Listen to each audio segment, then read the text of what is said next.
So the Middle Edge goes up last week, and within less than a week, it goes back down. Oh. 1 week, yeah. All I want for Christmas are my 2 top radio stations to stop going down. That's basically it. So it goes up, and then it comes back down. Radio.co, who's the people that are who we pay to stream, they're the ones, the hosts, the streaming hosts. Their entire platform went down one evening for, I think it was at least a couple hours. Probably about 2 hours. About 2 hours, and there was no notifications, there was no communication with the customers, it just went kaput.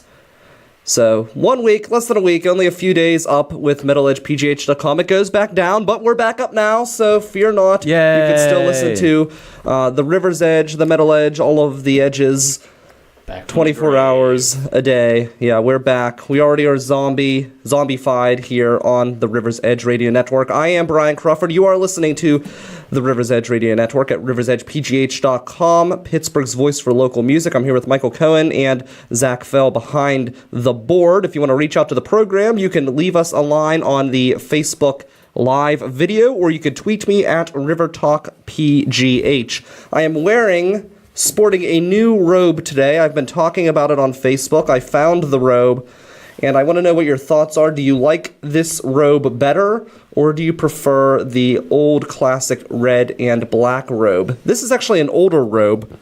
It's new to you. I feel like it's a fancier robe, a classier robe. It's got the actual robe ties, which the other robe was missing that robe tie, so I can tighten the robe for these cold, miserable temperatures. This robe was given to me as a Christmas gift, actually. That's nice. Yeah. By who? By my cousin, who now lives in Florida. You know, she's got some nerve, too. She moves to Florida, which I don't blame her. If I had the choice at this time of year, I would move to Florida every time when it gets to the wintertime. And by the way, one of my friends put on there, "Let it snow," as like a Facebook status. I guess it was snowing today. Ugh. Yeah, screw you and your snow.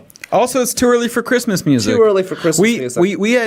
We almost had a racial incident at my job where I work in a kitchen, and so we have a nice mix of Caucasians, blacks, and Mexicans, actual Mexicans. I don't mean like Latinos, And one guy turns, the Mexican guy, and goes, "Nah, you gotta turn that shit off. Not today, all right." Not today. And we're all kind of like freeze, like whoa. That's fantastic. And then he's like. Well, but they're always playing in Spanish language music, and we're all like, ooh. And he's like, "It's too early for Christmas music." And it's like, oh, it's true. They're bumping Feliz Navidad over there. No. Spanish music is fine. Too early for Christmas music in any language. And it was funny because then we have this dishwasher who's like Silent Bob of Jay and Silent Bob, where like he says like one thing per shift, if that. And he just like kind of from the corner is like, "Yeah, man, it's like not even Thanksgiving yet."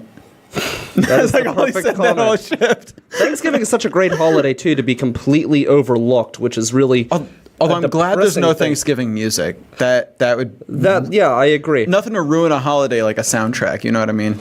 Well, last week we were talking about the Christmas music. We were talking about the psychologist who came out with her study about how Christmas music is destroying people's minds in one way or another. She said it's bad for your mental health. And then we spoke about the article by Julian Routh, who's going to be joining our program today. He thought he might be able to call in last week. Didn't work out. He's going to be calling in this evening. Nice. 40 minutes after the hour, so stay tuned for that. But it gave me inspiration last week, the talk of Christmas music.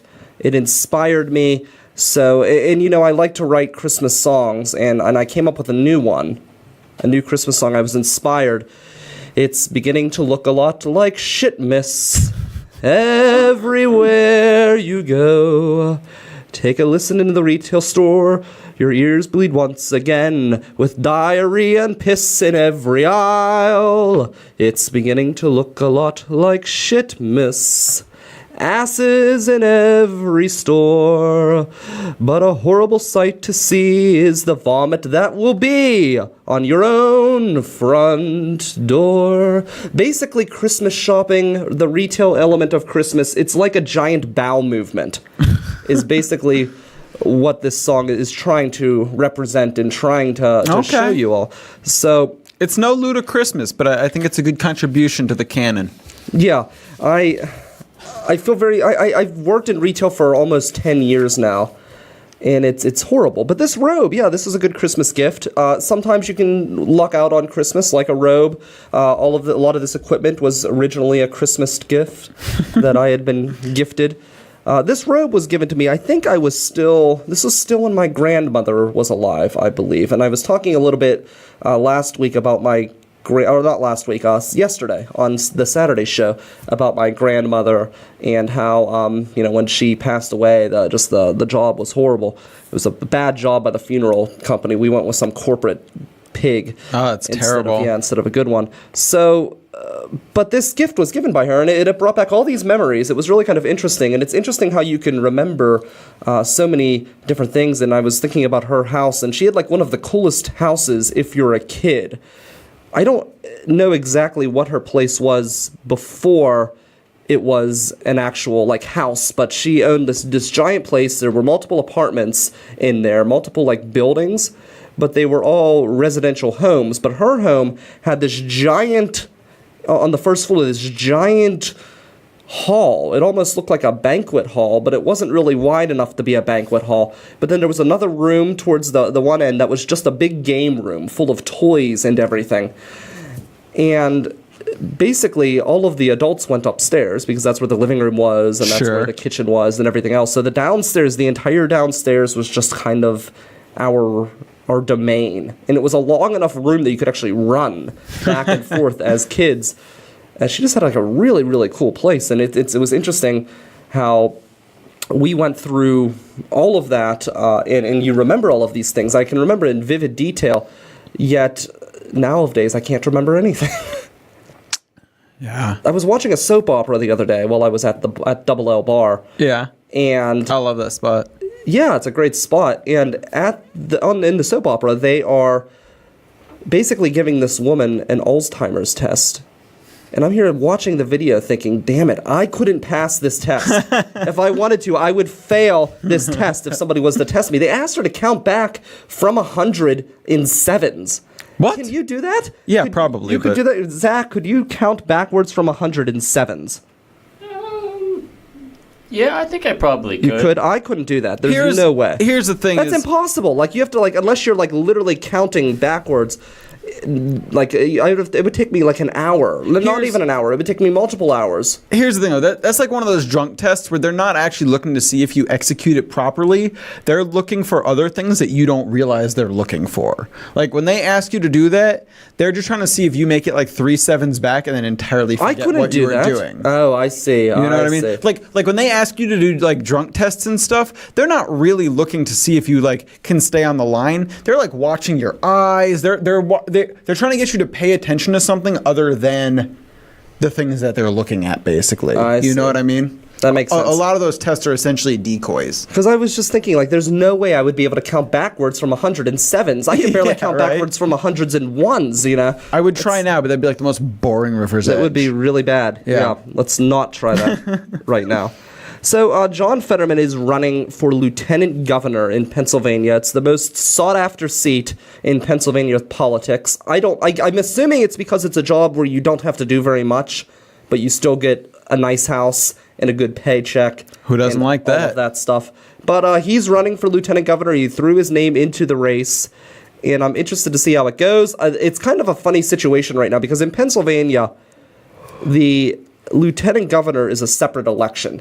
You elected the lieutenant governor to represent your party, and then the two lieutenant governors go at it in the general election. So it's weird because the lieutenant governor and the governor, apparently they don't even speak. They hate each other. They don't like each other. Okay. There's like this big fight. So Fetterman is looking to jump into the race. He is looking to try to bring people together. He wants to focus on the opioid crisis. He had a big press conference. I thought about going, but then I just slept in.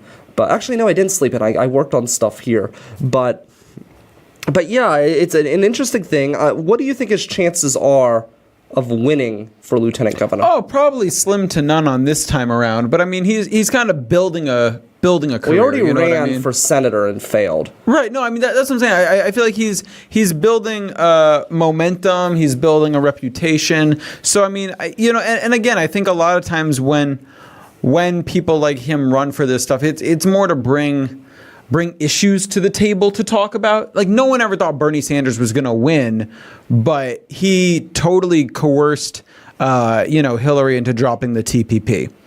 Right. So you get stuff like that. That is true. I think is probably what Fetterman's thinking. So Fetterman's pretty committed to Braddock. You know what I mean? He is. He's running. So he's running. He's an interesting guy. He actually has a degree from Harvard.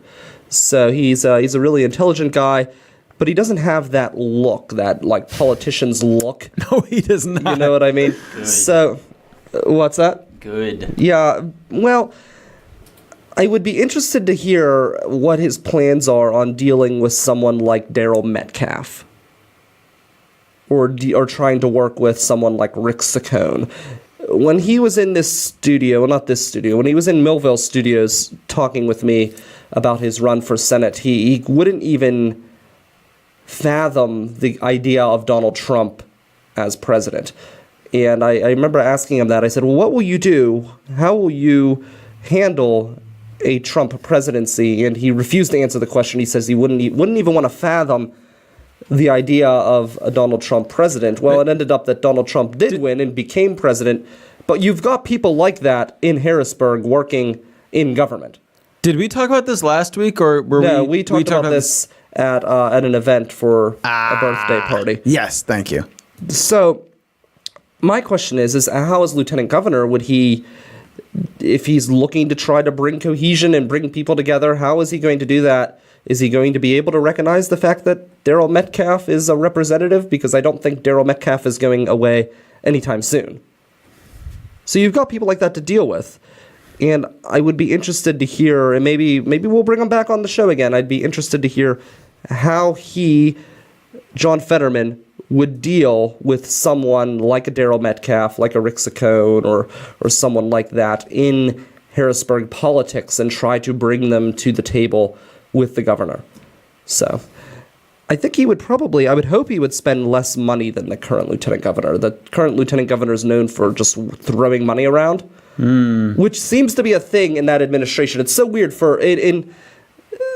Governor Wolf and his organization is correct in the fact that we need a truly balanced budget instead of just the smoke and mirrors that the Republicans keep putting up there, and they just keep kicking the basket further down the road, kicking the ball down the road. The can. Whatever. I like basket. I like balls. They're better to kick. Balls are better to kick, like kickballs, you know. Who kicks a can? You said balls. I did say balls. Who kicks a can down the road, really? Do you know anyone who's ever kicked a can down the road? I mean, we used to play kick the can. I've never played that. Oh, I mean, like pre-internet, you'd put a can. Pre-internet, what's that? No, I never kicked a can. I remember one time we played, going back to my grandmother's house, outside of having an awesome indoor area, she had an awesome outdoor area, which, of course, now you wouldn't be able to use because it's bitter cold and miserable out. But she had this crazy outside area with this pool with a giant pool deck, and there was like a swing set and everything, but there was this big yard. And one time during a family picnic, we were playing big ball, to say balls again, big ball kickball. We didn't kick a can. No, we kicked a ball, and it was this giant ass ball. Wow. And it was really weird because my dad is an identical twin. And during the game of kickball, both my dad and his brother took a dive. My dad broke his leg, his brother broke his arm, and they're in the hospital, and the doctor's trying to work on one of the brothers with the wrong procedure. So he's in there, like, in my dad's room trying to fix his arm when he had a broken leg. Oh, Christ. It was bad. So, but at least that hospital had employees. So, and that was back in the day when Excella used to have employees. They've definitely skimped back on their staff. I remember going there. So, like, my grandmother was in and out of the hospital my entire life while she was alive. For, like, I don't know, like almost 20 years. She was in and out of the hospital. So we actually referred to the old Westmoreland Hospital as Grandma's Hospital because Damn, that's dark. that's how often we were in this place. And it was crazy because she would always have these different issues, like health issues, and we would call speaking of this woman who couldn't pass the Alzheimer's test on the soap. I think it was Days of Our Lives or whatever. I don't know. It's the only time I watch soaps is when I'm at the Double L. So we're there. The ambulance would come. They would call the ambulance because my grandmother would be in messed up shape. And they would come and ask her the questions. And she was clearly delirious.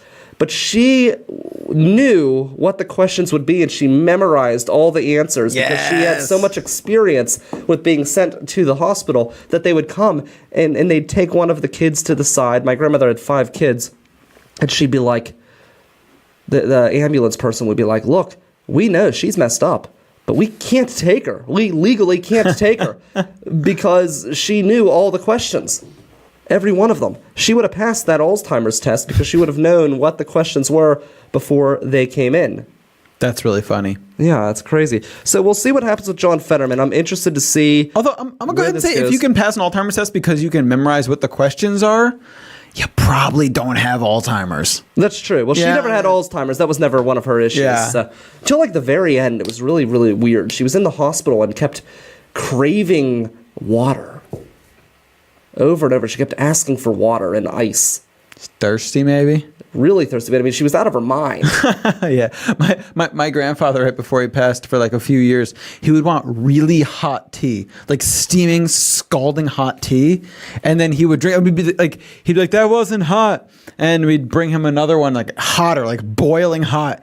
And, you put it in front of them with the assumption that they'll wait. And he would just take it and drink it immediately. Like, Grandpa! And he'd be like, yeah, this is good. This is good. I was like scalding hot water. Wow. I don't know what. Yeah. Yeah, you have to wonder what they're thinking. I don't know. If they're thinking when they get to that, like, was he like in? Or was he... yeah, no. I mean, people in my family stay sharp. He died at 97 and was pretty sharp through 96. Both my grandmothers are still alive. One is in her early 90s and one's in her mid 90s, and they're both still sharp as tacks. They're great. My grandmother died on her birthday. She did. It was crazy. It's a way to do it. Now, when your relatives died, like, where did they go? Like, where did you take them? I mean, we had them in well, I've only had one. I mean, I've only had 2 die, and they're both in the Northeast. Okay. But if they were in Pittsburgh. Oh, hands down. Hans Funeral Home. The only family-owned funeral home in Millville. I mean, that's the problem with I mean, there are no problems with independently owned funeral homes. It is Hans is my go-to here, and if something happens in the Northeast, I don't know what to do sometimes, Would you consider, like, shipping like your relatives down to Hans? Medivac. Because that's something, like, I think, like, I would want to put that in my... Yeah, because I want to, like, definitely put Hans in my will, but I've also been thinking about, like, what if I do die in a different place? Like, right. Sometimes you can actually prepare. If you plan ahead, you can have your body shipped on ice to a funeral home of your choice. So I think I would definitely, I want to start preparing my finances so that way if something does happen, I can make sure I get to the caring hands of Hans and make sure I have a green burial there at Han Funeral Home. So, yeah, so you don't think John Fetterman stands a chance? Is that what you're saying? No, I mean, I think he'll participate in a meaningful way in the race, but I don't think he'll win. No. You don't think he'll win? No. So, Donald Trump, when he ran, he said, if he didn't win, it was all for nothing. So you don't think that's necessarily a... No. I mean, I think Fetterman's a Bernie-type character, where he brings good issues. Yeah, I'm interested to see how well he does in this race. And we'll see. Let's move on from there. There's an article that came out in the Post-Gazette about the smiley-faced serial killer. Have you heard of this? Go on. So apparently, last year, I used to be a big-time river front trail walker. I walked all over the city, and I would walk also at Lake Elizabeth, around Lake Elizabeth on the north side, and places like that. And there were these reports of these people who were disappearing, and my dad was like freaking out. He's like, man, there's someone out there. He's a serial killer killing young white men. And I said, that's ridiculous. There's nobody out there killing young white men. Well, apparently it's coming out in the Post-Gazette that there are rumors of this smiley-faced serial killer who spray paints smiley faces, and he is supposedly killing young white men. And apparently it's not just in Pittsburgh, and it may be more than one serial killer, but it's in different places throughout the Northeast. Wait, how are they connecting the smiley faces and the kills? Like, they're finding them by the bodies? I guess, yeah, they're finding them near where they were supposedly killed. So, but they're thinking, and they took a picture. There's a picture on the Post-Gazette's website about this. What kind of a body count are we talking about in Pittsburgh at this point? From what I understand, there's not very many here in Pittsburgh, but apparently... When I hear serial, I think a lot, you know? You do think a lot, yeah, but apparently it's in different parts of the state. So, I don't know, it was just weird because, my dad warned me about this, and I said, no, that's rubbish. To be fair, thousands of people walk on those trails all the time, and that's my point. 2 to 3 have disappeared. It sounds like that trail's probably safer than your bathtub. It's fine. No, I'm not worried. Trust me, I won't. We're city dwellers. We don't react. The thing is you can't react to every little thing. Otherwise, you'll never do anything. Ever. It's kind of like some I always keep hearing about cancer. Cancer, and the biggest thing that was last year was saran wrap causes cancer. That doesn't surprise me at all. No, but my mom's don't use saran wrap, and I'm like, I'll be honest, if I worry about every little thing that causes cancer, I will never do anything. Right. So it's kind of a similar situation there. But yeah, no, especially with these really extreme things, I bet you way more Pittsburghers die from their water, More Pittsburghers die from getting in this city, absolutely hit by cars. It's a serial killer in this city is not a thing to worry about. Here's the thing: if you think about New Yorkers, right? New Yorkers are the best city dwellers, pretty much, because they live in the biggest. They ignore everything. Yeah, 9/11 happened there. Right? So, let's not even talk about the odds of you dying as an American in a terrorist attack. Even with the odds of you dying as a New Yorker in a terrorist attack, most New Yorkers do not think about terrorism on a daily basis. There's just no reason to. You are so much more likely to die by getting hit by a car or falling down the stairs in New York than you are a terrorist attack or a serial killer or anything like that. Especially in this city, the way people drive. Holy shit. Oh, yeah. The most timid drivers in the world in Pittsburgh. What? Are you serious? Super timid. It causes so many accidents because people are so freaking nervous, so terrified. They'll whip by a biker with 18 inches of clearance. Well, that biker needs to get off the road. If you can't handle it, 4 feet of clearance, my friend. All I'm saying you complain about the bikers breaking the laws, but the 4 feet of clearance. Yeah, and every single car does that. The cyclist deciding to run through red lights and then gets hit by a car. I'm not saying that he deserves to be hit. I am just saying that if he followed the law and didn't run lights, didn't split lanes, didn't run stop signs, then he'd be in a much better position. I think the last cyclist who got killed got pinched between 2 cars at a red light. So, I don't know. Well, then get off the road. That's all I can say. There was a study we talked about yesterday that came out through The Onion that said that 90% of bike accidents could be prevented by getting a car like a normal person. A fantastic article. So it's true. We're moving right along into the weird news. We've got a couple great stories for you. Let's roll the music. Oh.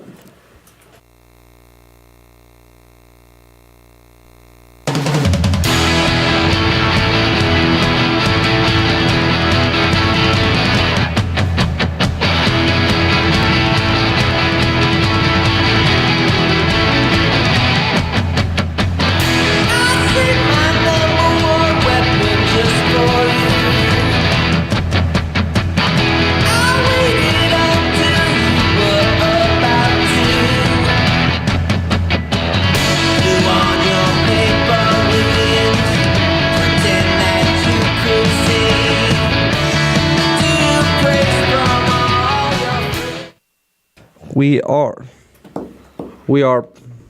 Come on. There we go. We are Pittsburgh's #1 weapon, fighting against the Mon Monster. Brian Crawford, Michael Cohen here with not one, not two, but three weird stories to keep the Mon Monster at bay, single-handedly saving the city of Pittsburgh each and every week from total destruction from the beast that lives within the three rivers. Here, the first story is a young man, a 28-year-old guy in Wales, who drew a new portrait of Jesus Christ, which is taking the internet by storm. The man decided he actually once appeared on Britain's Got Talent, and he used his skills to draw a portrait of Jesus Christ with a sausage.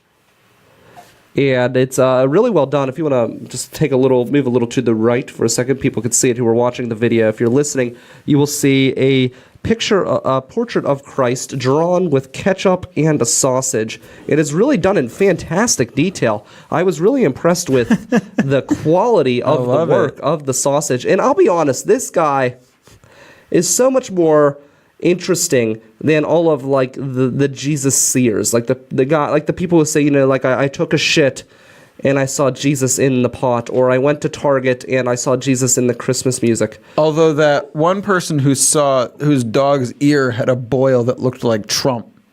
Did it really? Was pretty good. Yeah, I'll show you that after That's I pretty read my fantastic. article, yeah. So yeah, this guy he drew a picture of Jesus Christ in a sausage.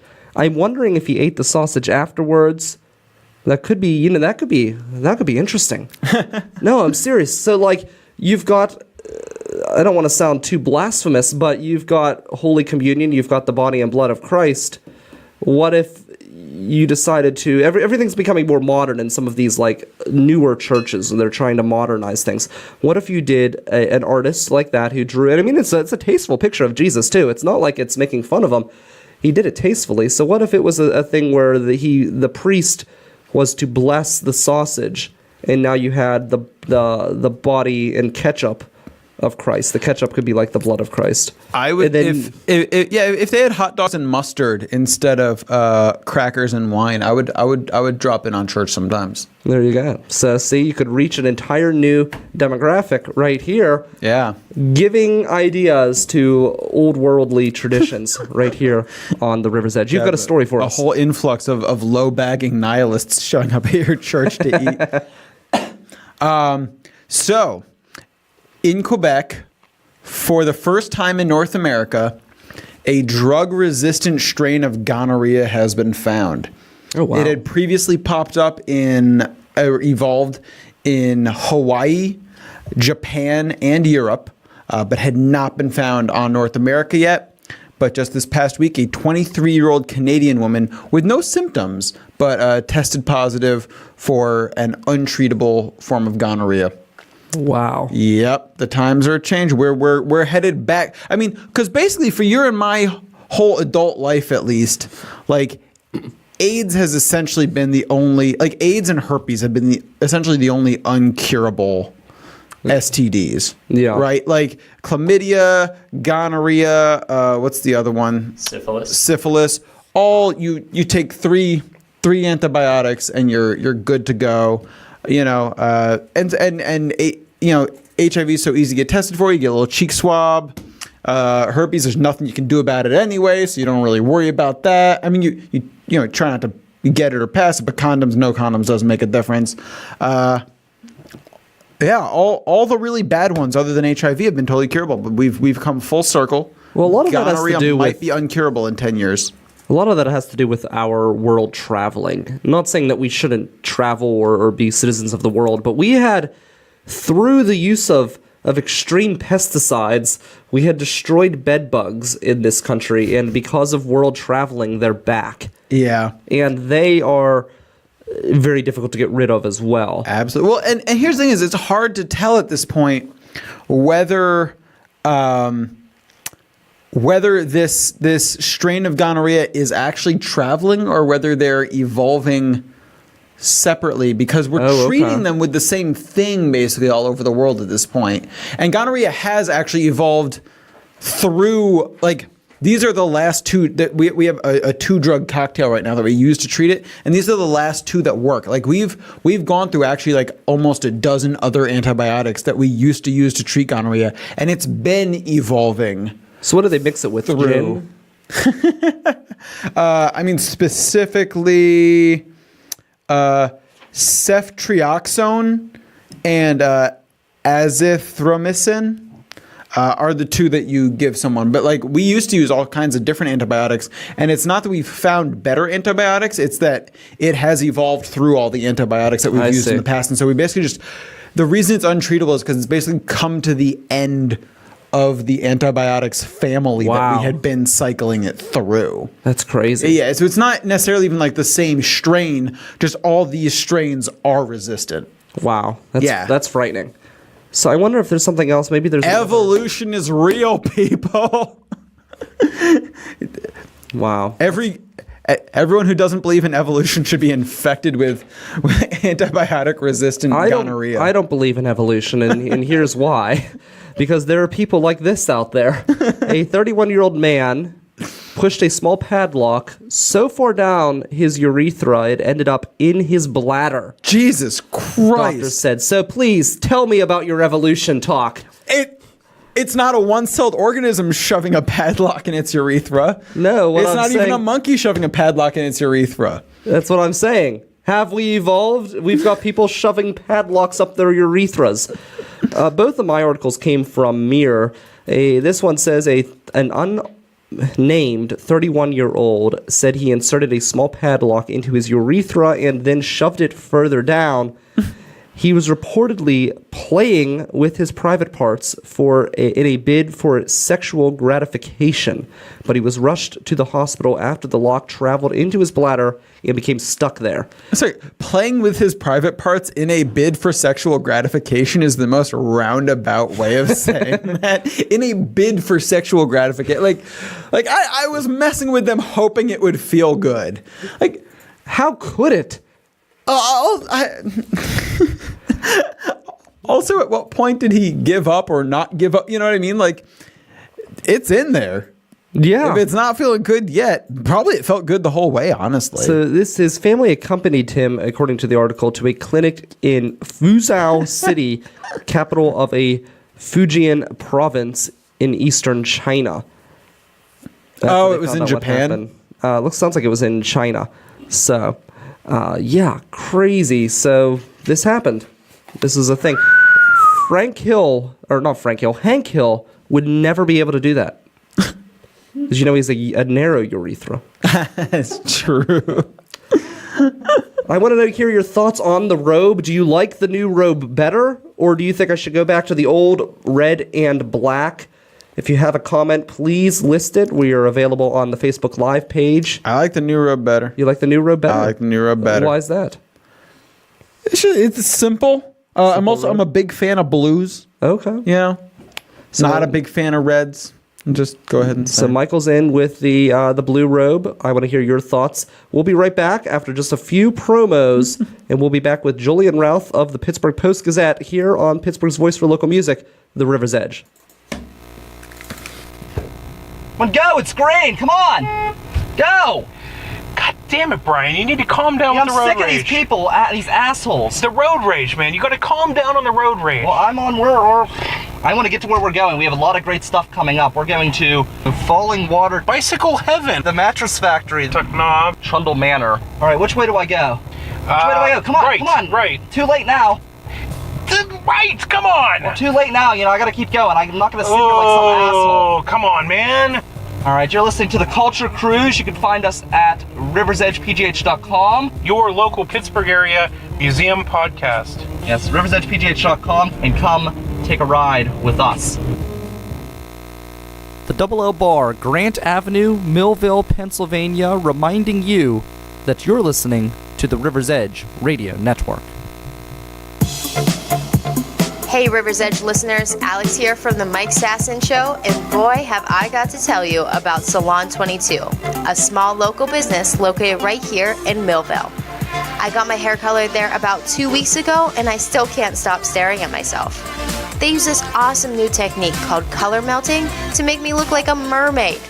But don't worry, if mermaid hair isn't your thing, they'll meet all your hair goals. With things like balayage, rose gold, unicorn hair, ombre, as well as monochromatic color, which is your standard basic coloring. Seriously, they do it all and they do it good. Check Salon 22 out on Facebook and mention this ad when you make your appointment to receive a free color lock service to help preserve your color. It's a $20 value for free. I'm not kidding. Book your appointment now by calling 412-822-7222. That's 412-822-7222. Julian Routh of the Pittsburgh Post-Gazette is joining us over the phone right now as I speak. He is the man who took on the Christmas industry, or at least he investigated the Christmas music industry for the Post-Gazette. Julian, thank you so much for joining us here on the River's Edge. Thanks for having me, gentlemen. Sorry I couldn't make it last week. Let's just say I wasn't quite ready to relive this Christmas nightmare. Oh, I'm sure. How did you handle it? I mean, I used to work in retail for years, and I was subjected to really this horrible I guess like an assault on my ears, and it was a horrible experience, and it was really difficult to try to get through. Now you experienced it on a one-day investigation. How did you handle it? Was it as terrifying to you in that short time as it was for me in all those years? It certainly was. I am not a retail employee, but just going through it for a span of about 4 hours was something I wouldn't wish on my worst enemy, let alone an employee who has to work there for, 5 to 7 days a week, listening to this on a loop. I found some stores at the mall that were playing this on a loop. I mean, it wasn't just one every 2 or 3 songs. This was every single song. I'll tell you, launching this full-scale investigation, it wasn't something that we were taking lightly. We knew this was going to be, perhaps dangerous for my own mental health, and it ended up being that way. And they don't just play like any Christmas songs. I feel like these places look through the collection of Christmas music available, and they pick the worst Christmas songs that have ever been invented and decide to put those into that loop.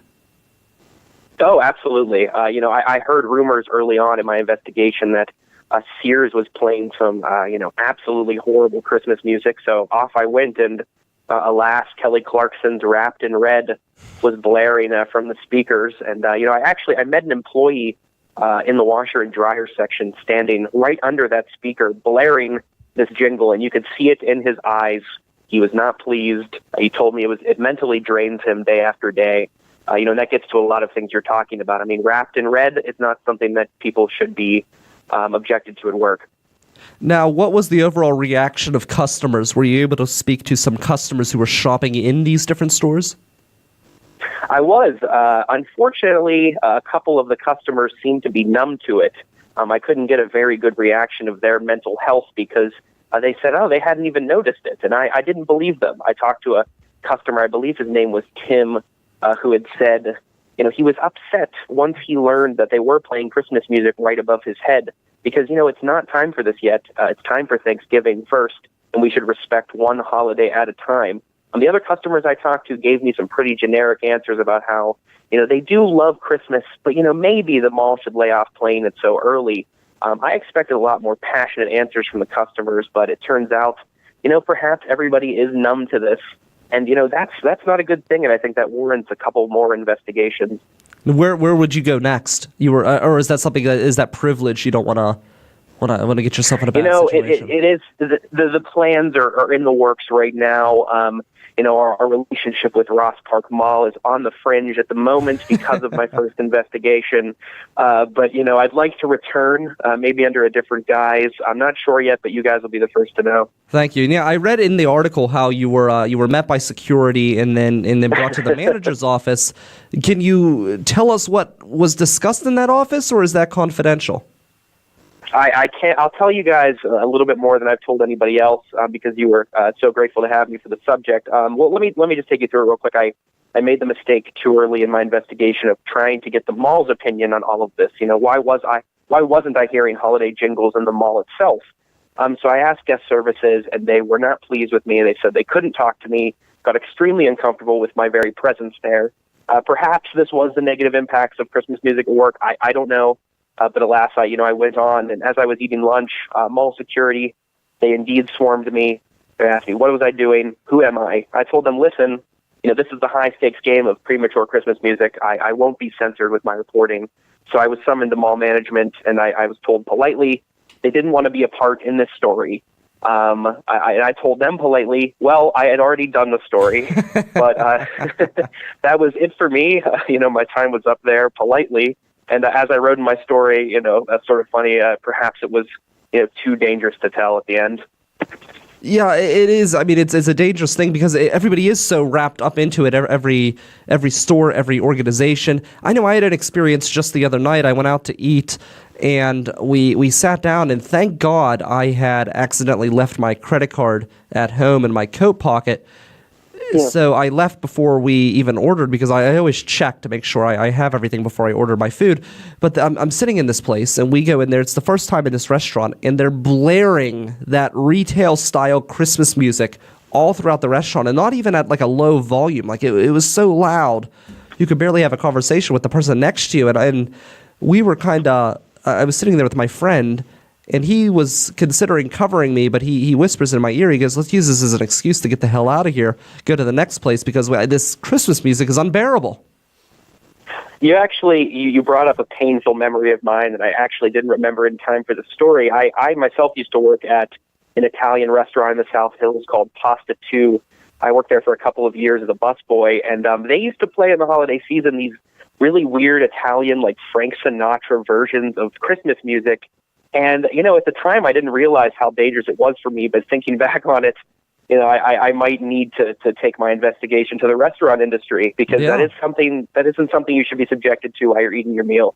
No, in November. It's bad for customers and for, well, even at Christmas time. Sometimes you're going out to eat to escape the hustle and bustle of everyday life. So I feel like by playing the Christmas music there, you're just reminding people of the painful experiences they've either had at work or in the shopping world to try to get Christmas gifts for their family, all of that stuff. So I feel like even then you're not allowing people to get the escape that they need. Right, and I mean, there's many studies that show, like, you can understand why they do this in the retail industry because scents and sounds make you want to buy more products apparently and earlier. But in the restaurant, I'm not sure why Christmas music will influence you at all in terms of buying food or being a customer at a restaurant. So I don't understand that, and I think that's something that we also need to look into. Now, do you have a favorite Christmas song, personally? Oh, I like It's Beginning to Look a Lot Like Christmas if I had to choose anything. I also will, if it's a Neil Diamond version of a Christmas song, I tend to be a little more accepting of it. But I'll tell you, listening to it in this mall, I just can't do it this year. I don't think I'm going to be able to enjoy Christmas music as much as I did in the past when I was a kid. But I'm willing to hear what you two think about this. I mean, do you even have a favorite Christmas song, or am I alone in this? If I had to pick, I was talking about this last week, Julian. I think Carol of the Bells is a pretty badass song, but that kind of song would never make it into the retail world. They only want to play like Mommy's Kissing Santa Claus or something, crappy like that. Badass songs like Carol of the Bells never stand a chance.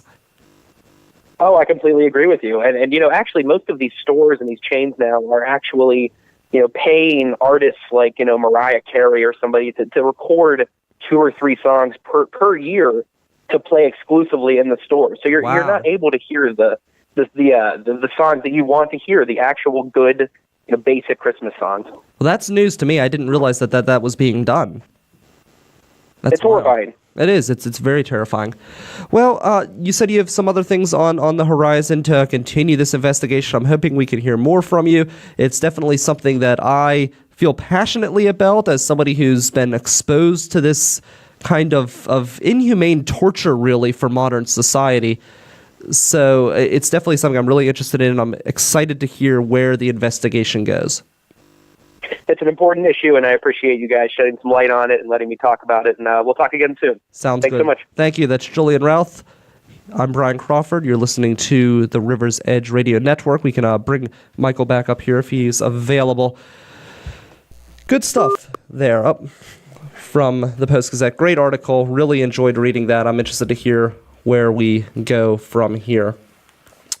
So, do you have a favorite Christmas song? I think I think I asked you that last week. I mean, we covered this last Ludachristmas by Ludacris. I mean, I'm not a holiday music guy.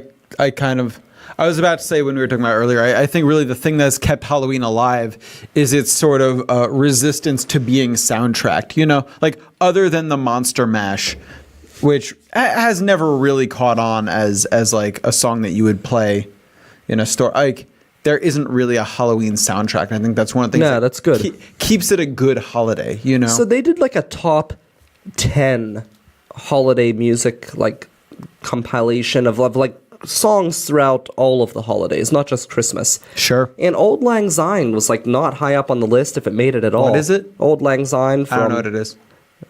From New Year's. Da, da, da, da, da, da, da, da, oh, yeah, okay, sure. Da, da, da. That's like one of the best holiday songs ever.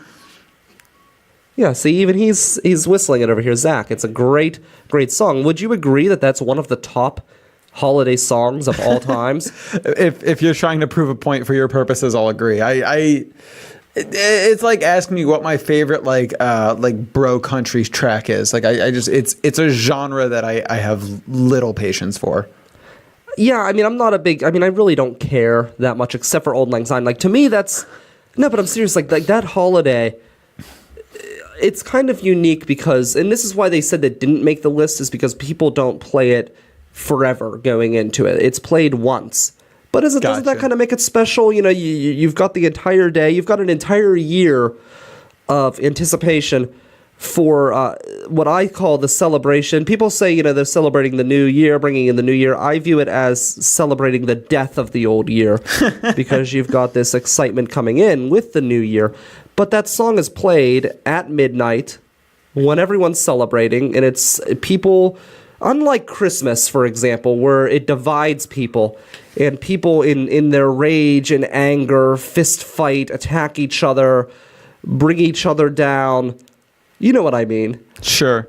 During New Year's, people of all backgrounds, ethnicities, genders, anything, they all come together to celebrate the death of the old year, and it's a great sign of unity, world unity. And Christmas just doesn't have that at all. Christmas people are after each other. They're trampling old men to death to try to get a knick-knack at the local Goodwill. That's the kind of stuff that happens at Christmas time. New Year's, everyone gets drunk and has fun. I do like me some New Year's. It's a great holiday. It's the best holiday ever. There's no better holiday. If you think you know a better holiday, you can feel free to message us, but I will tell you that you're wrong. I've worked the last 2 New Year's. That's horrible, isn't it? No, why? No, what's wrong with that? Why would you want to work on New Year's? Then you can't celebrate New Year's. I like grinding through stuff. I like celebrating. New Year's is the one day I cannot wait.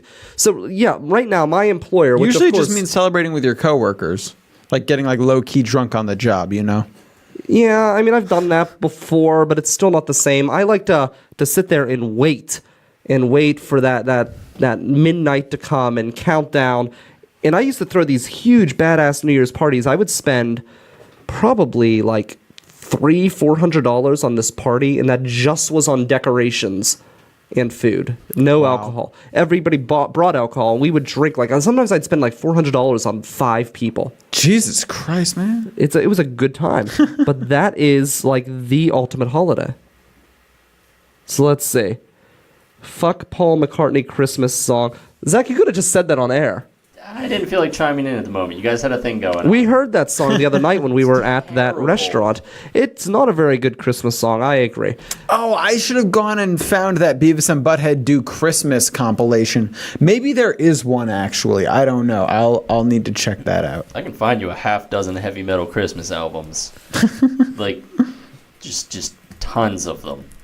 Trans-Siberian Orchestra has like 3. Twisted Sister has 1. Yeah, I do like the Trans-Siberian Orchestra. That stuff's good. But again, it doesn't really make it into the mall. Only Mannheim Steamroller does, which they're really not that bad either. But I don't know how they make it, actually, because their stuff's not that bad. But occasionally it will get into the mix of Christmas music that people can suffer through at the mall.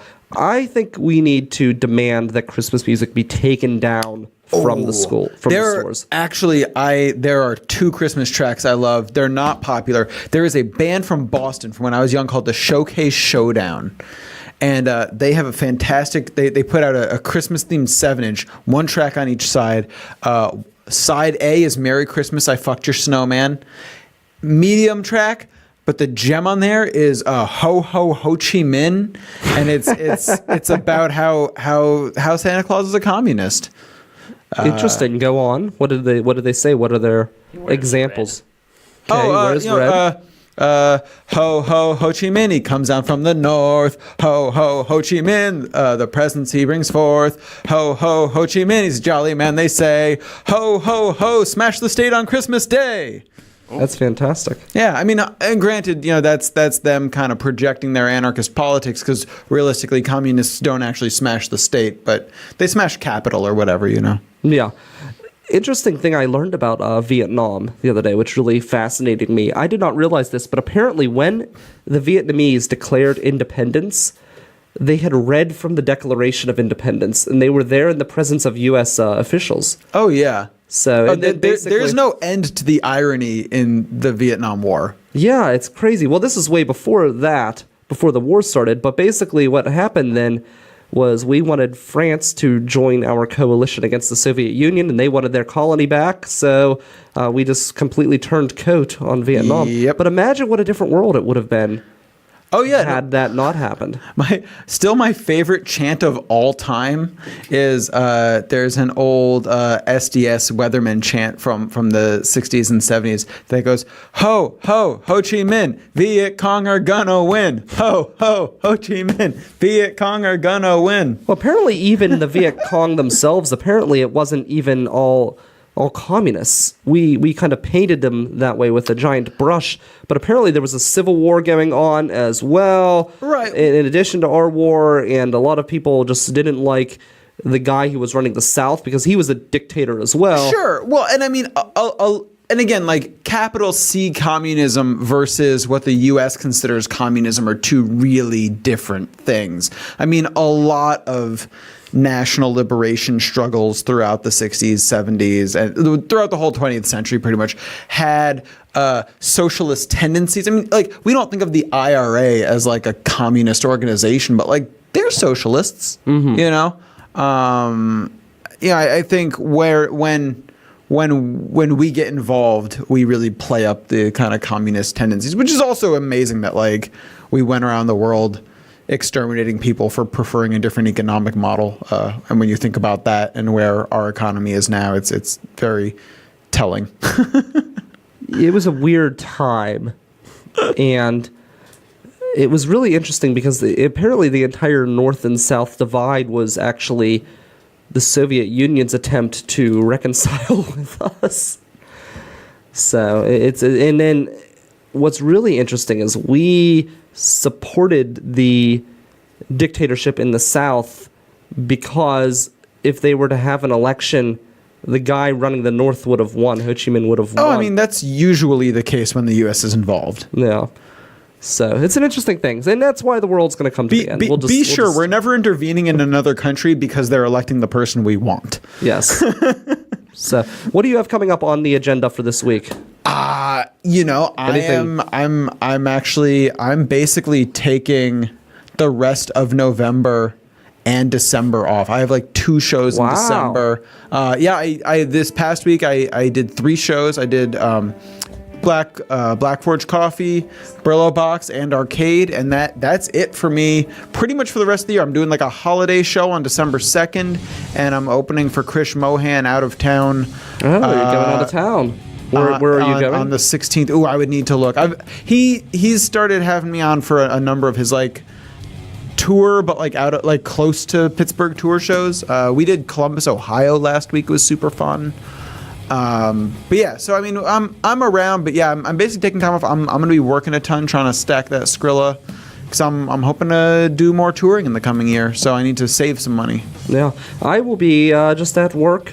I have nothing coming up. I'll be back next Sunday night right here on the River's Edge. But I right as now, well. I'm fighting with my employer right now. They apparently are, like I think I told you before we were on air, they're locking all of the plugs so nobody can charge their cell phones. I listen to the River's Edge. I listen to the Metal Edge. I listen to podcasts all night at work. What am I going to do if my phone dies? I can lend you a pick set if you want.